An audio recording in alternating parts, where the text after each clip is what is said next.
Hello বন্ধুরা, আমি আজকে আপনাদের অসাধারণ একটি সেটিংসের সাথে শেয়ার করব এবং মোবাইল স্ক্রিনে দেখিয়ে দেব কিভাবে আপনারা এই সেটিংসটা করবেন। আপনাদের ফোনে যে গ্যালারি অ্যাপ্লিকেশনটা আছে সেটা আপনারা অনেক সময় লক করে রাখেন।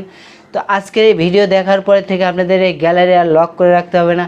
আপনাদের ফোনের যে স্টোরেজিং এবং এসডি কার্ড যেই ফোল্ডারগুলো আছে সেগুলো কিভাবে হাইড করে রাখতে পারবেন সেটি আজকে এই ভিডিওতে আমি আপনাদের সাথে শেয়ার করব। এই সেটিংসটা করলে আপনারা নিরাপত্তায় আপনাদের পার্সোনাল কিছু রেখে দিতে পারবেন। তো বন্ধুরা, ভিডিওটি একটু লেন্দি হতে পারে, কোনো প্রকার স্কিপ না করে শুরু থেকে শেষ পর্যন্ত দেখতে থাকুন। সো বরাবরের মতো আছে আপনাদের সাথে আমি সাহেবের, আপনারা দেখছেন রুবেল টিপস 24।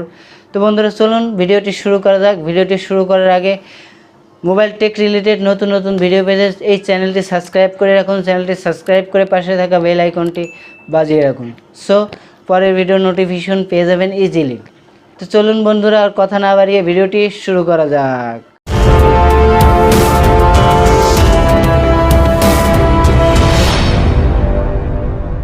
স্ক্রিনে চলে আসলাম। স্ক্রিনে চলে আসার পরে ফাইল ম্যানেজার অ্যাপ্লিকেশনটা আমরা ওপেন করে নিব। ওপেন করে নেওয়ার পরে আপনাদের সামনে এমন একটা ইন্টারফেস আসবে।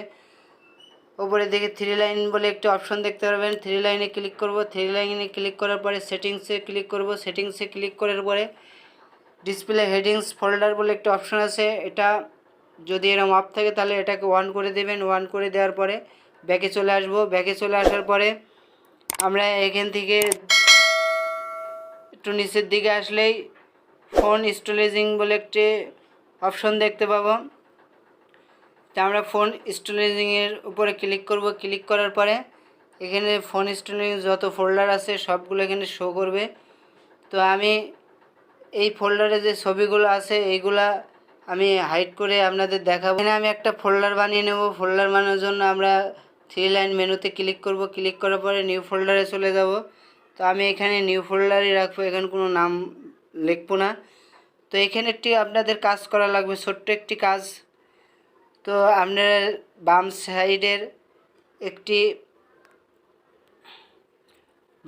একটি কমা উঠিয়ে দেব।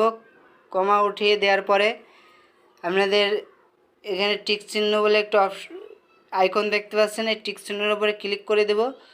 ক্লিক করে দেওয়ার পরে এই নিউ ফোল্ডারটি এখানে সেভ হয়ে গেল। সেভ হয়ে যাওয়ার পরে তো আমরা এখন কি করব, এই ফোল্ডারে যেই ছবিগুলো আছে এগুলো নিউ ফোল্ডারে নিয়ে নেব।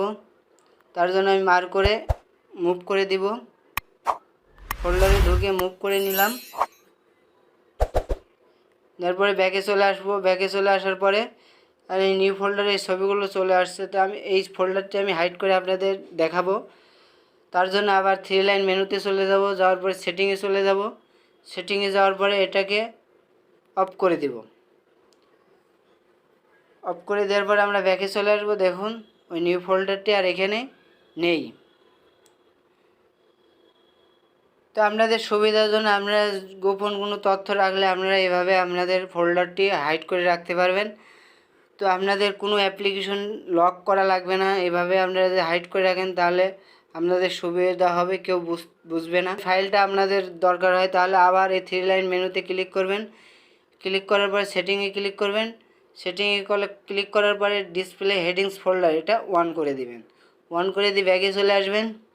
দেখেন ওই নিউ ফোল্ডারটি আবার এখানে চলে এসেছে। নিউ ফোল্ডারটি আবার এখানে চলে এসেছে। এর ভিতরে যে ছবিগুলো আছে 6টি, সেই ছবিগুলো দেখতে পাচ্ছেন। সো আপনাদের জন্য সুন্দর একটি সেটিংস। তো এই সেটিংসটা আপনারা করে রাখবেন। বন্ধুরা, আশা করি ভিডিওটি আপনাদের ভালো লেগেছে। যদি কোনো প্রকারে ভিডিওটি ভালো লেগে থাকে তাহলে অবশ্যই একটি লাইক দিবেন। আর আপনাদের কেমন ধরনের ভিডিও চাই সেটা আমাকে ভিডিও কমেন্ট বক্সে জানিয়ে দিতে পারেন। তো মোবাইল টেক রিলেটেড আরও এমন নতুন নতুন ভিডিও নিয়ে আপনাদের সাথে দেখা হবে। আজকে এই পর্যন্তই। সবাই ভালো থাকবেন, সুস্থ থাকবেন। আল্লাহ হাফেজ।